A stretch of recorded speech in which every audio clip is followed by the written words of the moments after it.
Good morning, and thank you for joining us on Korea Today. How popular is President Park Geun-hye? What has she done well and not so well? It's been almost 100 days since she took office. We have her approval ratings for you. Meanwhile, over the weekend, a 2-week-long gay festival kicked off here in Korea. We share a story of one individual who is proud to be gay in Korea. Stay tuned. Also over the weekend, fresh images of the 9 North Korean defectors were released. Details coming up on In Print.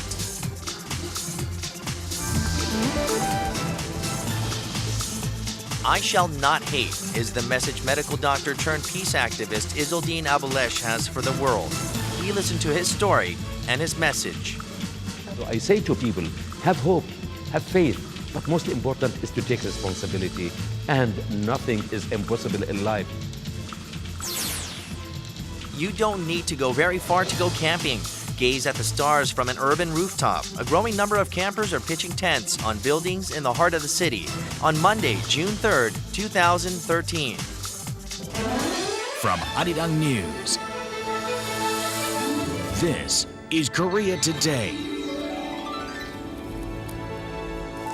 Good morning. You're watching Korea Today on a Monday morning. Hope you had a great weekend. All right, happy Monday. And as you mentioned, Min Jung, now President Park Geun-hye, she is just before the 100th day in office. And where does she stand in terms of approval ratings? Well, according to polling agencies Research View and Gallup Korea, President Park's approval ratings stand at 53.5% and 52% respectively. And that is more support than what she had when she won in last year's presidential election. Both agencies, they polled 1,200 people nationwide each. Right. Gallup Korea says President Park enjoys wider public support compared to her 2 predecessors, Roh Moo-hyun and Lee Myung-bak, and she was rated highly for handling security, welfare, and the economy, while she rated poorly for appointments, perhaps because of the appointment of the presidential spokesperson who is now involved in a sexual scandal. That's right. There have been certain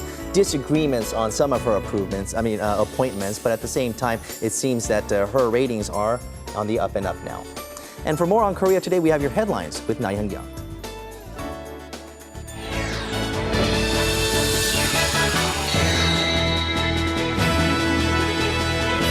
Korea is gearing up to slash power consumption and prepare for possible blackouts this summer. Officials from the Korea Power Exchange say the country's power reserves are expected to drop significantly this week. This possible power shortage crisis comes after 2 of the country's 23 nuclear reactors, which provide 1/3 of the nation's energy supply, went offline last week after they were found to contain parts with forged quality certificates. The Board of Audit and Inspection of Korea said Sunday that it will launch an emergency probe into the nation's power supply for the summer season. The state auditor added that the probe will also focus on preventing irregularities related to nuclear reactors. The slush fund investigation into the country's 14th largest conglomerate CJ Group rumbles on. Prosecutors say the group's chairman Lee Jae-hyun will be summoned as early as this week to answer questions over allegations he used overseas borrowed-named accounts to create slush funds. In a separate investigation, the Financial Supervisory Service has launched a special investigation into the state-invested Uri Bank to find out whether it helped CJ Group manage funds illegally by setting up hundreds of borrowed-named accounts. South Korea has banned a civilian group from visiting North Korea to prepare for a joint inter-Korean event celebrating an anniversary of a significant declaration signed by the 2 Koreas in 2000. Seoul's Unification Ministry said Sunday that it will not allow the south side of the preparation committee to make its trip to the north. It said government-level talks must come first before any civilian-level dialogue can take place. This comes 2 months after Pyongyang decided to halt operations at the joint inter-Korean Kaesong Business Park amid growing tensions on the Korean Peninsula. Seoul had proposed government-level talks since the halt on many occasions, but Pyongyang declined and instead offered a civilian dialogue last month. The June extraordinary session at the National Assembly starts today, and it looks like the main rival parties have set their top agenda for this month's session. The ruling Saenuri Party has created a negotiating body that will communicate with the government extensively to follow through on President Park Geun-hye's campaign pledges. It reflects our will to take a more dominant position over the government under the banner of a strong ruling party when it comes to implementing policies in different sectors. Now, meanwhile, the main opposition Democratic Party is planning to focus on passing bills that aim at creating a fair market environment. We promise to get this bill passed in the June extraordinary session. The government and the Saenuri Party should look back on the tears of the weak in the business sector and work together with us to pass it. The floor leaders of each party are scheduled to meet with the chairman of the other parties today and discuss ways to strengthen cooperation.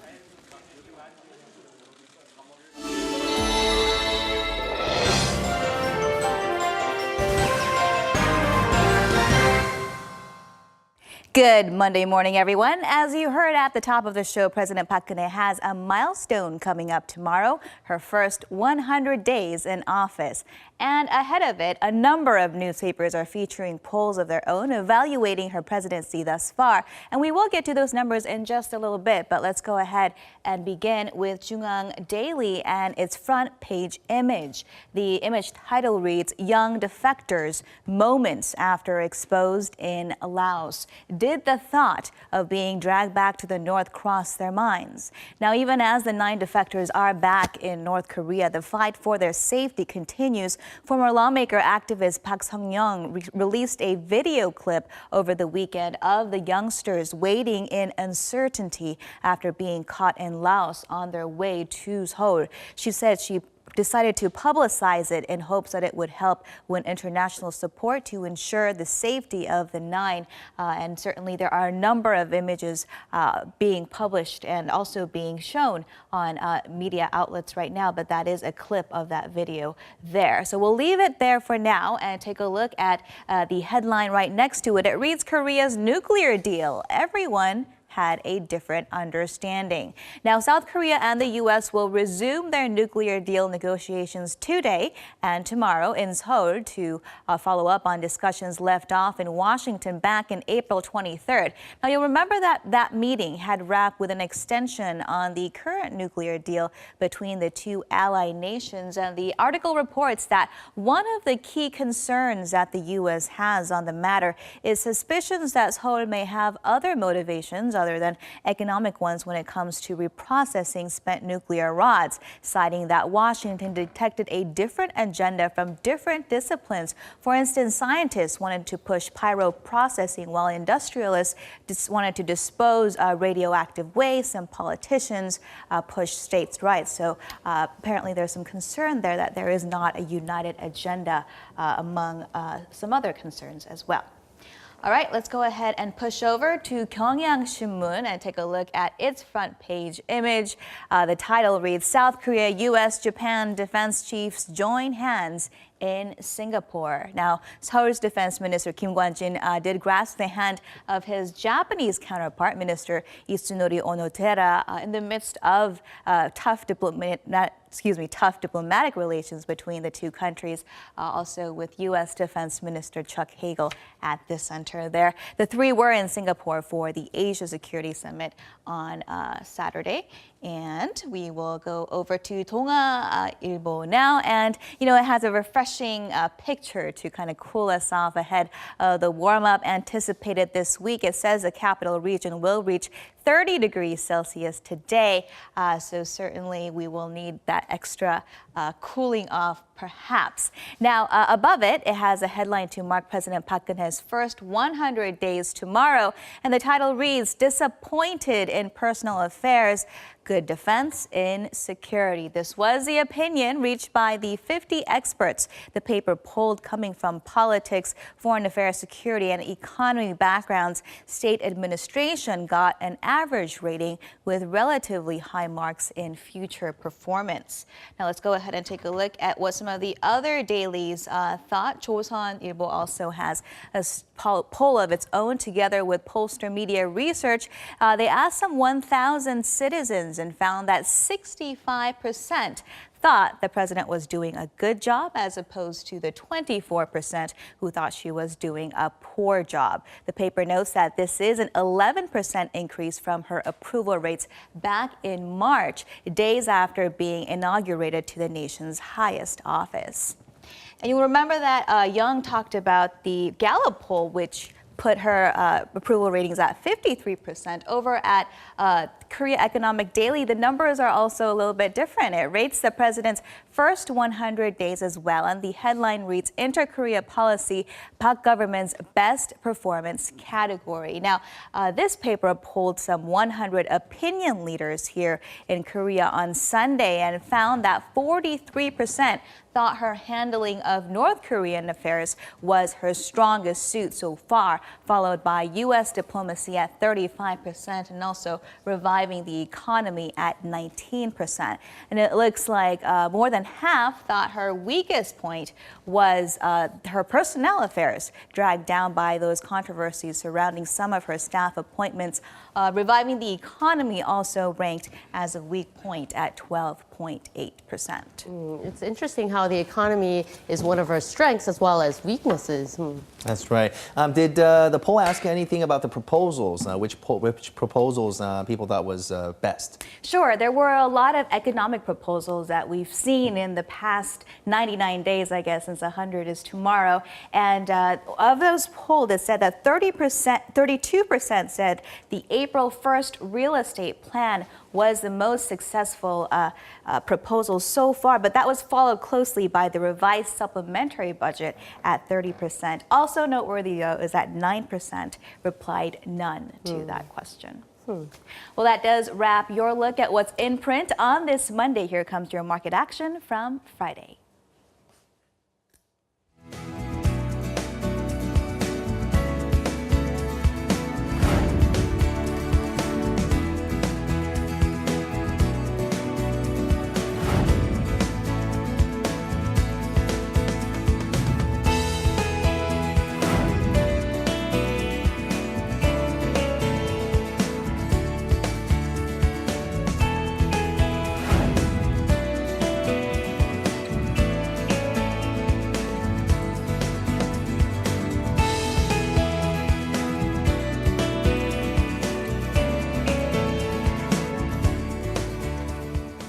All right, we're going to be heading over to Tommy, who's joining us from Gwacheon City. But the weather has been not fickle. It's just been really warm these days, right? Very warm. Okay, let's see what we can expect today. Tommy, good morning to you. Good morning, everyone, and happy Monday morning. Today, I'm reporting live from Seoul Grand Park, located in Gwacheon, Gyeonggi Province. This morning conditions are nice and refreshing. There is a layer of fog, but it will thin out as the day progresses. Right now, current temperatures are about 18 degrees Celsius, much warmer than last week. But don't think that it'll be like this throughout the whole day. It'll get very hot later in the afternoons. Now, do keep in mind that there is still quite a significant gap between our highs and lows, so please try to stay healthy in these conditions. With that said, let's go ahead and check our mercury levels across the nation. Now in Seoul, lows will be at 17, highs will peak to 28. Daejeon will start out fairly cool at 15, but highs will be double that and peak all the way up to 30. Gangneung looks the coolest with lows at 13 and highs at 22. Busan and Jeju Island look exactly the same with lows at 16 and highs at 24 degrees. Tomorrow we will have similar conditions like today. Also, UV levels will be quite high, so remember to gear up with extra UV protection.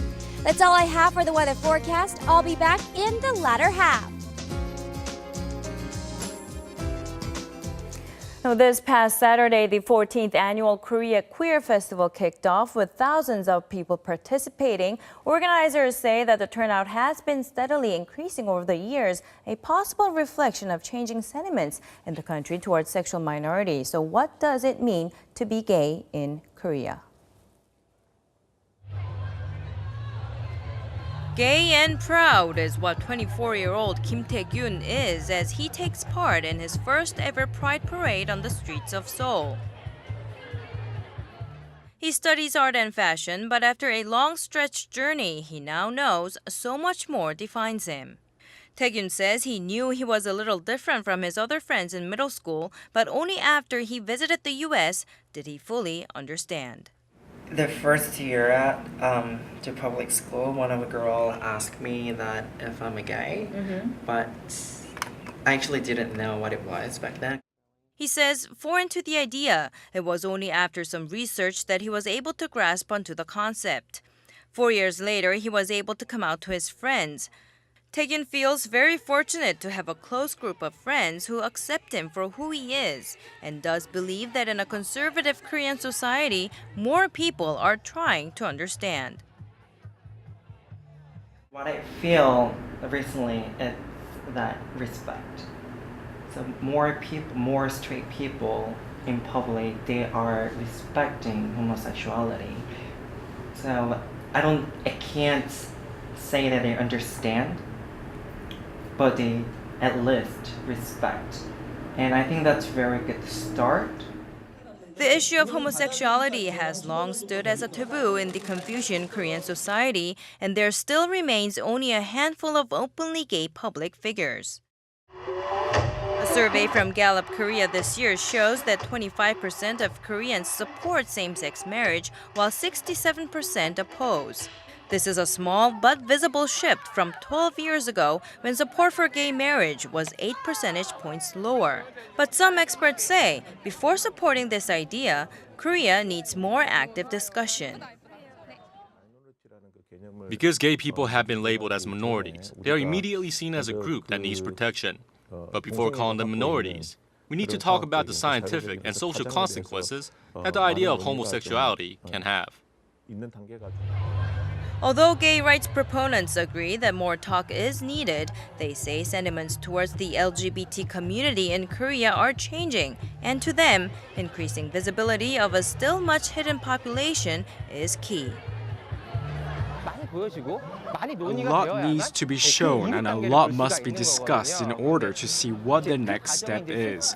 I think we are in the process of gradually approaching that goal. The slogan for this year's festival is "We are here."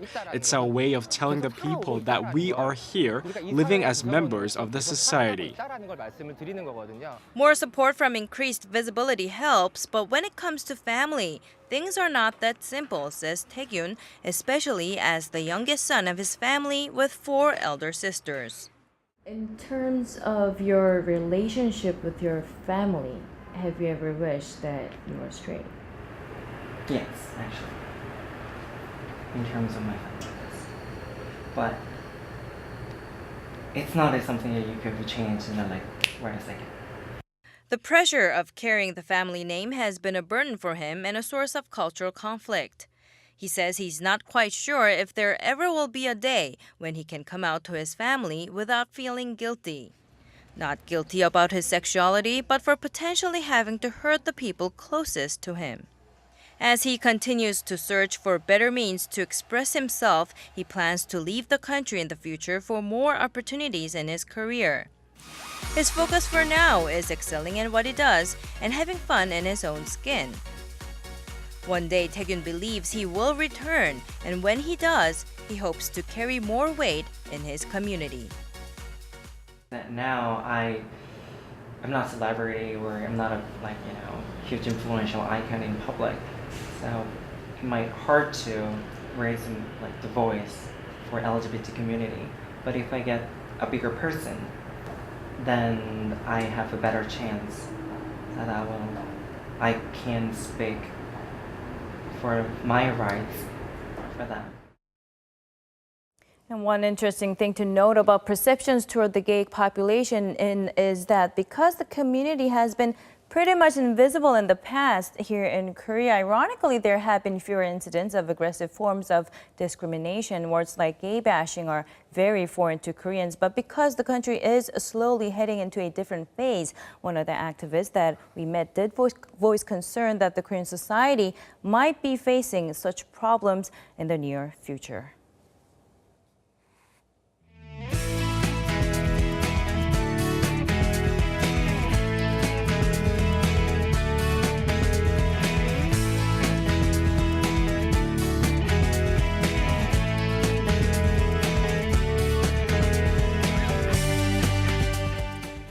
It's Monday, June 3rd, and June 1st, which was on a Saturday, that was the 13th World Milk Day, and that was established by the UN Food and Agriculture Organization to raise awareness about milk and its nutritious benefits. Right, milk, it does the body good, and it's really as simple as that. But apparently these days, state-of-the-art technology is used to milk cows, so it's no longer this. But apparently something else. We went to a dairy farm this weekend to see how that's changing, so check it out. Got milk? This year marks the 111th year since milk distribution began in Korea. There are currently some 10 well-established milk brands in Korea. About 2 million tons of milk is produced each year, and one person drinks an annual average of 60 liters. Korean milk has now advanced to the degree where it can stand on par with milk produced by major dairy nations like New Zealand or Denmark. Currently, our company is exporting fresh, pasteurized and processed milk along with baby formula. In 2012, about 4,300 tons of milk was exported, which is a 70% jump from the year before. Korean milk is better received than local milk in other countries thanks to its freshness and safety standards.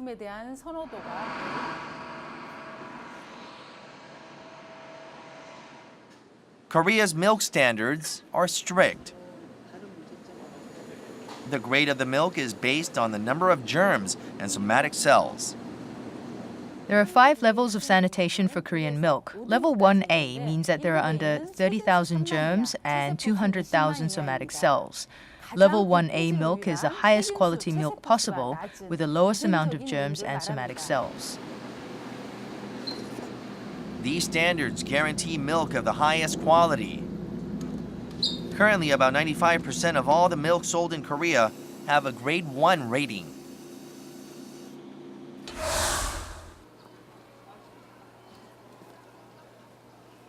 What efforts are being made to ensure the production of grade 1 milk?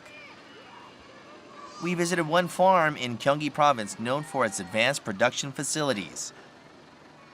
The dairy cows are consistently inspected. A lot of effort goes into creating a comfortable environment so that the dairy cows are not subject to stress. Each cow has a chip embedded in it.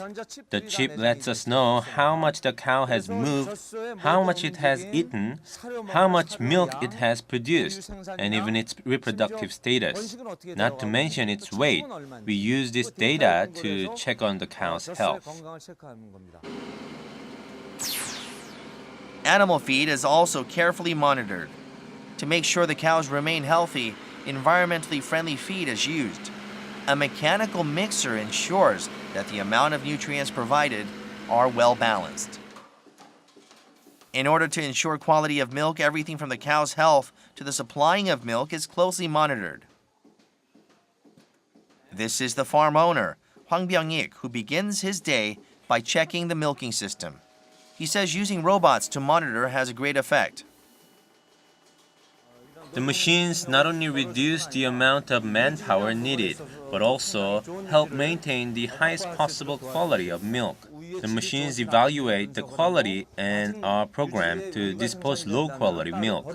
Milking cows with machines ensures that there is a consistent quality as opposed to when it is done manually. This system not only stores the milk, but also checks on the overall health of the cows. The freshly obtained milk is stored in a special refrigerator. Within 5 hours of milking, it is sent straight to the factory in order to ensure freshness. This is fresh milk straight from the dairy cow. Milk is freshest at this state. You can drink this milk without pasteurization. Just like breast milk, this milk is germ-free. The milk produced under such strict conditions undergo additional checks before being packaged and sold to consumers. And to keep this steady supply of fresh, high-quality milk, farmers and the government alike continue their efforts. Progress in the quality of milk will likely continue for many years to come. Milk is an outstanding product that holds protein, carbohydrates, minerals, fats, and other nutrients. We will continue to work hard at research and development to ensure the health of the nation.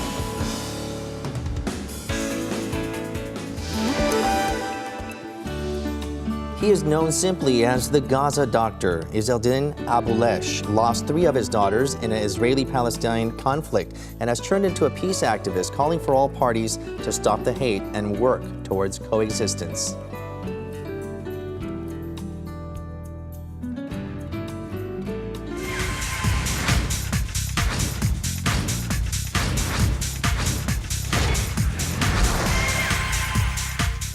This is Chun Sung-cho, and it's time for Hot Clicks. First up, have you ever seen a helicopter like this? This was caught flying in the skies above Daejeon, some 136 kilometers away from Seoul. It rather looks like a giant spider to me, but what makes it all the more surprising is that it was being controlled all the way from Seoul via an LTE network, more commonly known as 4G. The helicopter is also capable of capturing footage and sending it back to its home base in real time. As you can probably guess, it's expected to be used in many different capacities, so a lot of eyes on that. Next, there's been a lot of talk recently about celebrity fan clubs spending a lot of money on gifts to give to their favorite stars, sometimes in excessive amounts. But I think this news that I'm just about to share with you will show another side of that enthusiasm for celebrities.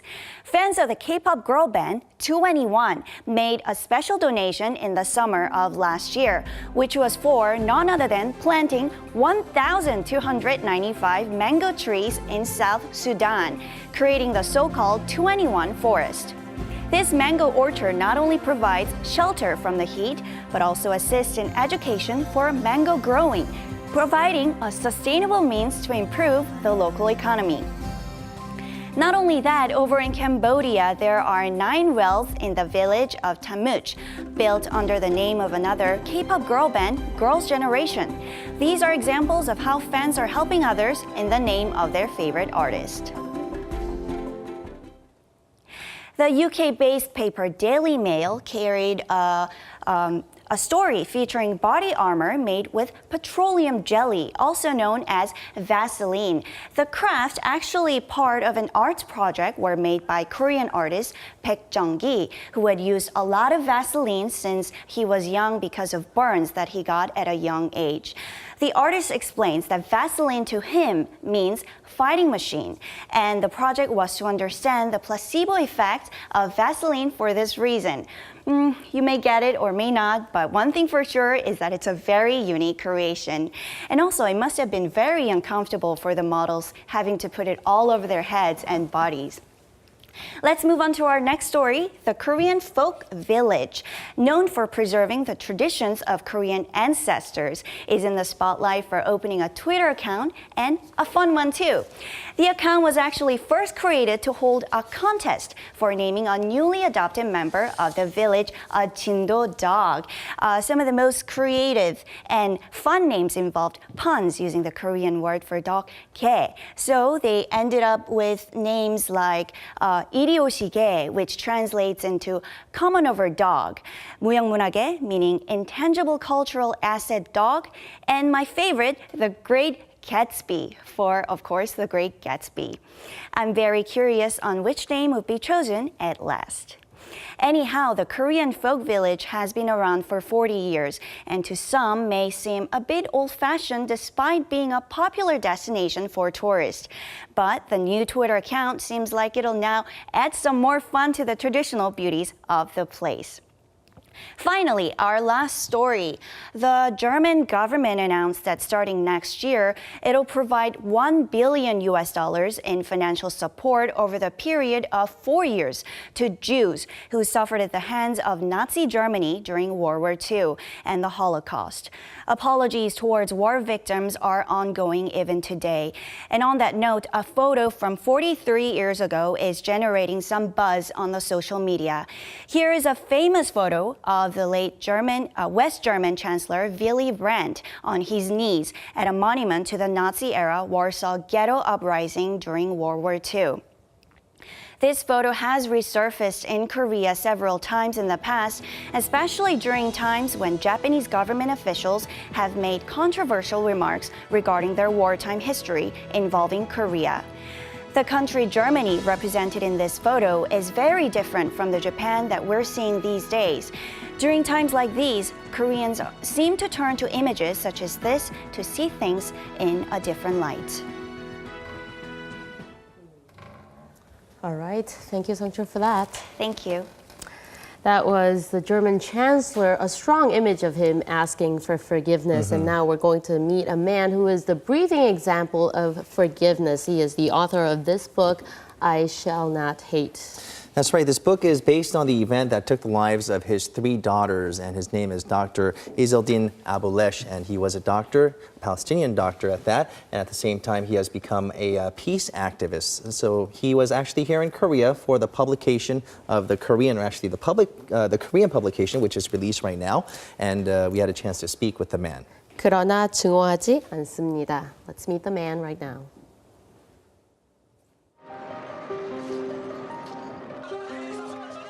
On January 16, 2009, the Gaza Strip was hit by shelling from Israeli tanks. It was the day Palestinian doctor Izzeldin Abuelaish lost his 3 daughters and a niece. This is his voice carrying the news live.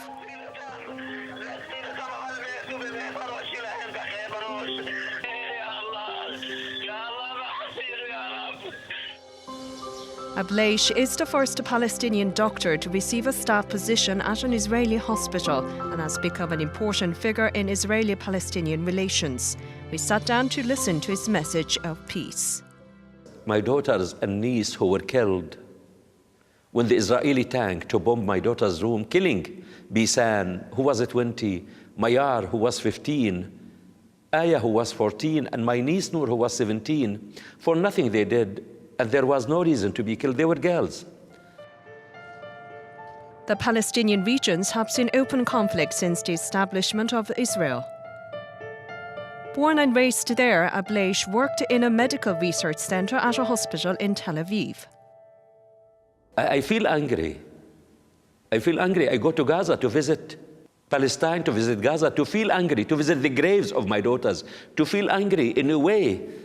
I will never accept what happened and to take responsibility. But the first moment I realized my daughters were killed and I was saved, because it happened seconds after I left my daughter's room. If I stayed a few seconds, I would be gone. I said, why I was saved? There is a message. And I said, this tragedy from that moment is for good and must be invested for good. Abuelaish hopes that his daughters' deaths are not in vain and prays that hope will arise through the memory of his daughters.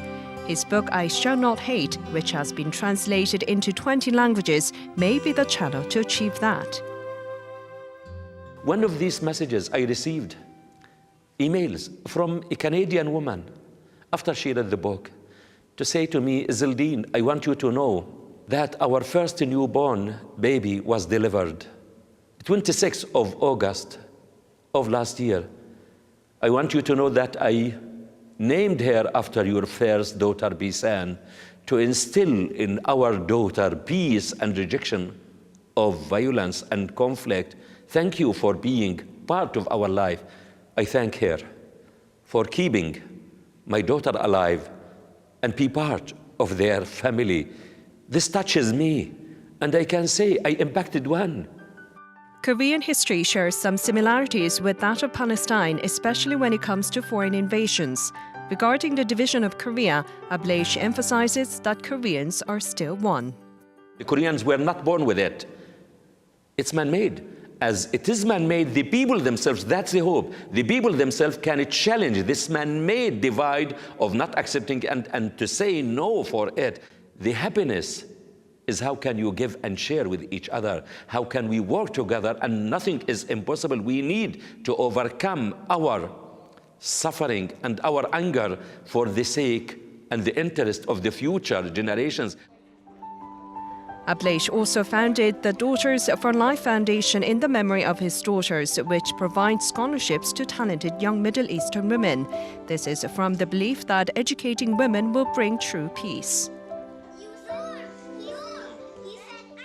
The world is endemic with violence, with hatred, with injustices, with diseases. So we need to protect our world. And I fully believe this world can endure and can take another face just with women's role and education. In these girls, we are supporting ICB SANs, Mayars, Ayas, Iblans. It's not the biology, it's the humanity. I see them, I consider them daughters for life. And that's why it's daughters for life. They will be alive the whole of the life. The peace that Abuelaish talks about is not merely about ending war. It's about that of coexistence. I achieved most of my dreams. I have one dream and one hope, to see my living children living free, safe, secure, in independent state, as other nations side by side to our neighbors, to the Israelis, because their safety is from Palestinian safety. We need to live together and to share. And that's, I can meet my daughters, Bisan, Mayar, Aya, and Noor, with that big gift and big news to say to them, you are alive, coming with the big gift that your siblings are safe and secure.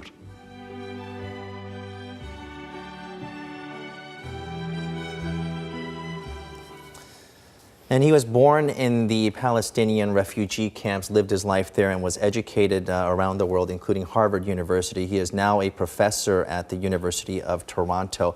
But he's a remarkable man with a remarkable story. I do not know too many people, including myself, who would be able to translate the death of his children, 3 of his daughters, into a movement of peace. Right, and to have a prolonged conflict in an area really takes a toll on the people involved. And Korea's situation on the Korean Peninsula is not exactly the same, but I believe his message, his call for peace, will resonate with many, many Koreans here. This is such a moving story, such a touching story. I'm especially moved by his comment that this tragedy, the deaths of his daughters, is for the good, and this should be invested for the good. So thank you for sharing that story with us. And he is definitely a source of inspiration. Now it's 7:37 a.m. on Korea Today, and still ahead on our program, camping.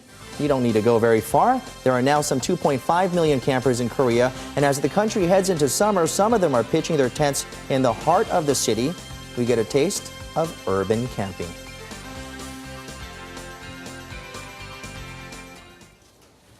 All right, now it's time to head back to Tommy, who is joining us from Kwachon City. Rose Park, right? Rose Park. She'll be the most beautiful rose in that Rose Park, I tell you that. All right, she's taking pictures. Hi, Dami. Did you hear my comment of you being the most beautiful rose? She doesn't care. Thank you guys for the wonderful compliment. Yes, I did. I'm reporting live from Seoul Grand Park, located in Kwachon of Gyeonggi Province. Now, the reason why I'm here is because here at the Rose Park, there's a rose festival that is taking place. Now, it started last Saturday, which is June 1st, and it will go on until June 30th. So there's still some time to take a look at these beautiful roses. Now, here at the park, they say that they have about a little over 290 different roses. It was hard to believe at first when I heard it, but coming here myself and taking a look at all these roses, it's actually possible to have that many different kinds. Now, the thing about roses is that For me personally, whenever I take them home with me, they die off really quickly. But we have a specialist here this morning to tell us how to make them live longer. So, good morning. Hi, so every single time I raise roses, they die very quickly. Can you tell us how to maybe grow them or make them live longer? Well, after blooming, the aftercare is quite important. Okay. To have healthy roses. All right. So you should take off all the dead headings. All right, so can you maybe tell us where exactly that place is? Well, along the stem, there is 3 leaves and 5 leaves. Okay. You see? Yes. 3 and 5. 3 and 5, yes. So you should cut just down the 5 leaves. All right, so maybe... This point. Okay, so can I try it out? Okay. Check some flowers. All right. Over there. Over here? The dead headings. Okay, so there's... This is still new, the next one. The next one, okay. Yeah, so there's 3 and 3, 5. right, 5. So Below right the here. 5. Right That's here. right, that's the point. Good. Okay. Good job. And so these new sprouts right here, they will grow in about how many days? Well, 43 to 45 days and they blooming again. Oh, I see. Wow, that's amazing. Yeah. Okay, so I should definitely do that. This job is quite important to keep the height, and it is not to prevent not too low or not too thin. Oh, so okay. you can have strong and healthy. All right, and one more thing that I heard that's special about Seoul Grand Park is their fertilizer. It looks normal, right? It looks like normal fertilizer. It is so special one. Well, there is a special fertilized soil under the flower bed. All right. Can you see? Okay, it looks like normal fertilizer. So what makes it so special? But it is so special. Smell it. Oh, you want me to smell it? Yeah. Okay, if you insist. It smells like normal Well, soil. Doesn't smell at all. It is quite mature one, but this one from the Grand Zoo. The zoo? Yeah. Okay, so it's like the waste from animals? That's right, from tiger, elephant, and giraffe things.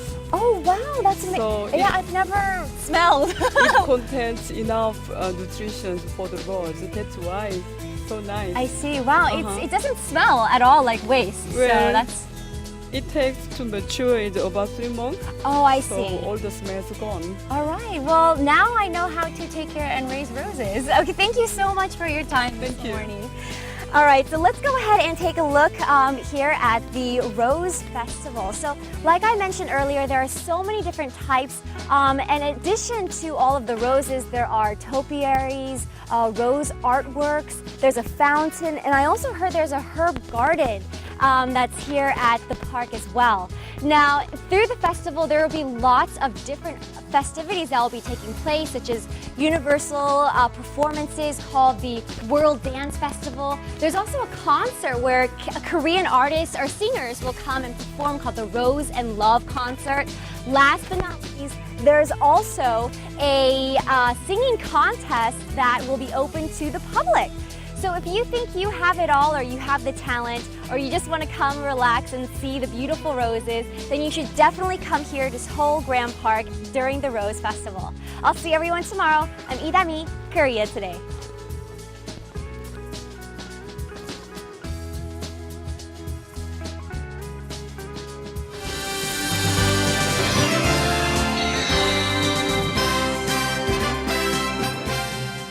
Oh, there are probably a lot of very disappointed Koreans who woke up at 5 o'clock this morning to watch Ri Hyun-jin pitch against the Colorado Rockies. That did not happen as he was scratched from that start. He was coming off a 2-hit shutout of the Los Angeles Angels last week, but in that game, he took a ball off of his foot, which he simply shook off at the time, but it continues to be sore, certainly enough to force him to miss at least one start. Now, X-rays on the foot were negative, and he is expected to make his next start, which should be next Saturday morning against the Atlanta Braves. Over in Japan, Lee Jae-ho was 3 for 5 yesterday. A big game as his Oryx Buffaloes went on to a 7-1 pounding of the Toyo Carps from Hiroshima. A big game for the Big Beef. He's now batting .339 on the season, which puts him tops in the Pacific League. Meanwhile, over in the majors, Chu Shin-soo continues to be a ball magnet. He got hit by a pitch 2 more times this morning. That gives him 17 on the season, which is easily tops. That's 7 more than Starling Marte, who is second in that stat. Chu was, however, 0 for 3 in the game, and certainly not the best outing for him as the Reds lost that one 5-4 in 11 innings. Nexen and Samsung continue to jockey for position in the KBO. Nexen lost Saturday, as did Samsung, so that meant that Nexen still held a 1-game lead going into their finale against Tucson yesterday. Let's go and see what happened over at Jamshil Stadium between the Bears and the Heroes.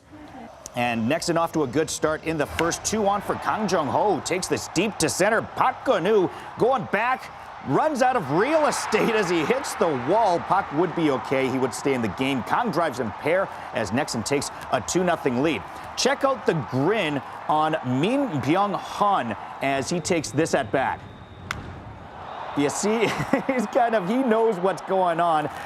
He's got a 2-run homer as Tucson would continue to swing the bat. They trounced the Heroes 11-4. Now that means Samsung with a chance to take a share of first if they can beat Lotte. Lee Seung-yup launches this one to right. That is his 4th homer of the year. It's a 3-run shot that puts the Lions ahead 3-2. Now, in the 8th, Samsung used the long ball again. This time, it's Choi Hyung-woo. That is his 7th dinger as Samsung take this one 5-3. They are indeed tied for first now with Nexen. LG at Kia, and Kia up 4-0 in the 9th. That would make you believe that it's game over, right? No. Anthony LaRue walks in a run with nobody out in the 9th. So it's anybody's ball game. In fact, 2 batters later, Son Ju-in to left center. Drops in for the single. The tying run is coming in. Safe is the call. So we go to extra innings. And in the 10th, Moon Sun-jae pulls this down the line in left. Now, Lee Byung-gyu gets on his horse. Well, in his case, it might be more like a donkey or a mule. The ball is there. Cha Eun-mook falls over and he's catching it. He's safe at home. What a game it was. 5-4 LG. NC at Hanwha. Denny Bautista had his good stuff in this one. Strikes out Kwon Hee-dong in the 2nd. Next batter is Ji Suk-hoon, who can't even hold on to the bat. Yeah, Bautista, 14 strikeouts in the game. That is a record for foreigners, by the way. Meanwhile, providing the offense, Chu Sung-woo. This is a 3-run shot in the 4th as Hanwha would take a 3-1 lead. And you know what? There was some great defense in this one as well. Ji Suk-hoon thinks he has a base hit. Han Sang-hoon climbs the ladder at 2nd to get the out as Hanwha go on to win this one 5-1. To soccer, K-League Classic. Top 2 teams met, Jeju and Pohang. Now, Pohang had a 3-point lead atop the standings. Going into this game, they would take a 3-2 victory over Jeju to really extend their lead atop the league standings. Meanwhile, Jeonbuk was hosting a big game last night as well, and taking a look against Busan. Busan taking advantage of a horrible clearing attempt, and Lee Jung-gi puts it away. Busan takes the 1-0 lead. In the 45th minute, cross into the middle, and Lee Jung-gi again with his 2nd of the game, 2-0. For the visitors. Busan then with some nice passing, sneaking Chang Hak-yong into the box. He makes no mistake, beating Kwon Sun-tae as Jeonbuk fall 4-1 to Busan would be your final. Jeonbuk actually missing a few players to the national team might explain their poor performance in that one. Meanwhile, other scores from the weekend. Seoul leapfrogged Cheongnam by shutting out the Dragons 3-0. Suwon and Gyeongnam played to a scoreless draw. That means Suwon drops all the way down to 7th in the standings with that result. You know, when it comes to men's volleyball, Japan is typically ranked a little bit higher than Korea. And they played a big match Saturday for the Intercontinental League of the World League. And Korea went on to a 3-1 victory, but Japan did have an opportunity for revenge yesterday in a 2nd match.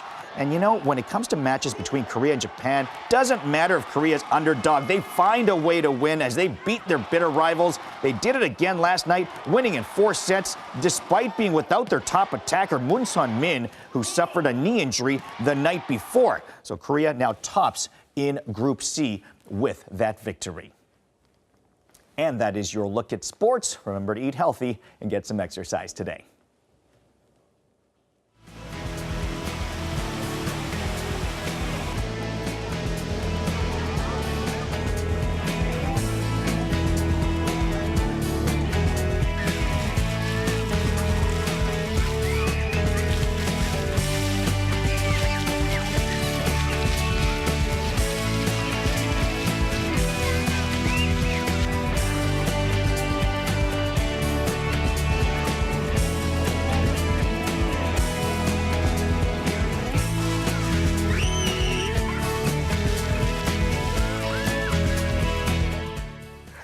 It was a hot one. A lot of kids around my neighborhood were doing that too. Those fountains are always going. The weather is getting hotter and hotter, so you can go do that, or you can go urban camping where you just go to the rooftop and camp out, right? Yeah, that's pretty cool.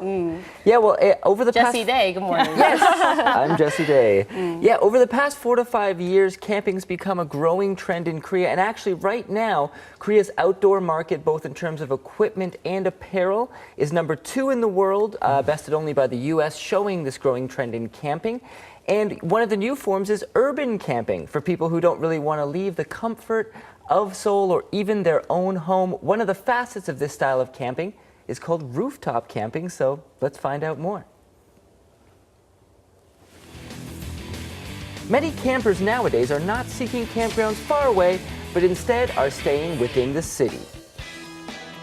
Going to this one restaurant, for example, you're easily surrounded with a camping atmosphere. This is a restaurant with a camping theme where you can also buy equipment.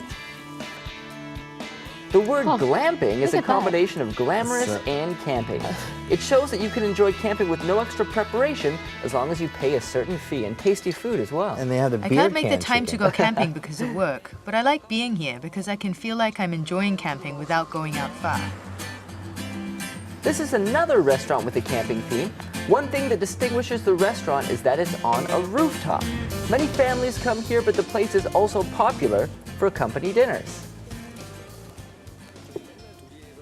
We reserved this restaurant for our company dinner. After working in suits at the office all the time, it feels great to come here and enjoy the spacious atmosphere.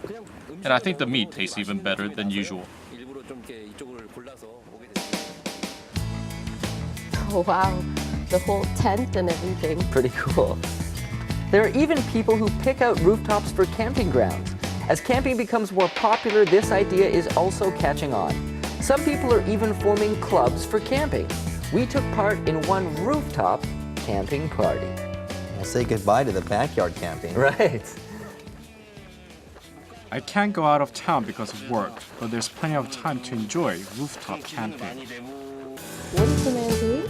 He's pumping an air mattress. Okay. The biggest advantage of rooftop camping is that there are little restrictions in terms of space. You can do this on the roof of the very apartment building you live in. Oh, that's what you need. Essential part of camping. Yes, and what's also cool is you can also use your smartphone to emulate sounds from those on actual camping grounds, and you can also listen to music while enjoying the company of close friends. So instead of the cars passing by, I think You the can biggest get advantage is that you can crickets. camp at Exactly. the time you want, with your friends, whenever you want. We always have our equipment ready wherever we are in our camping ground. The roofs of the urban landscapes are the midpoint between the earth and the sky. And they are becoming popular spots for all. You too should not miss out on this unique urban camping experience. Interesting. A little bit saddened by the story Right, that we I don't can't know go whether to outside be- of the capital, but we are instead rooftop camping. Right, and the fake cricket sound. So as long as you have roofs, you can do this. Right? Yeah, sure. If you've got an apartment that gives you rooftop access, with the permission of your landlord, of course. Right, there's a lot of complication there. You can go camping right at home, but it's not as sad as you think because there's also camping spots along the Han River that are available. Of course. Yeah, if you don't have rooftop access or if you want to experience the great outdoors while still staying here in the capital. I don't know, camping always, to me, it was like going out to the wild. You just pitch a tent, no air mattresses, nothing, just some canned food, maybe some fruit, and really just being in the wild there. But this is a luxurious way of camping. I think you don't even have to go very far. I like it. Yeah, very convenient. And I should mention also that coming up in 2 days' time, from June 5th to the 9th, there will be the 4th annual Korea Auto Camping Show at the COEX Mall here in Seoul. So you'll be able to learn about all sorts of new camping equipment and gear, such as trailers, cooking equipment, outdoor wear, as well as learning about the best and hottest camping spots outside of Seoul around the country, and learning about some good food that you can bring along as well. And there are companies here in Seoul that can organize camping trips for you, and they will be on hand at the show as well. So be sure to attend if you're in Seoul. If I'm not mistaken, there are about 700 to 1,000 camping grounds in Korea. Wow. So if you do have the That's a lot. time, get out there. Don't go up to your rooftop. Well, next time you can't find me, I'm up there. Yes. Of this building. I think we should all do a camping trip together tonight. Up there in On the our Sounds like an rooftop. idea. Let's do it. All right, thank you, Jesse, for that. That was very interesting. Thank you. Happy to be here. All right, that brings us to the end of our Monday edition of Korea Today. And we'll see you back here tomorrow at 7 a.m. Have a great day.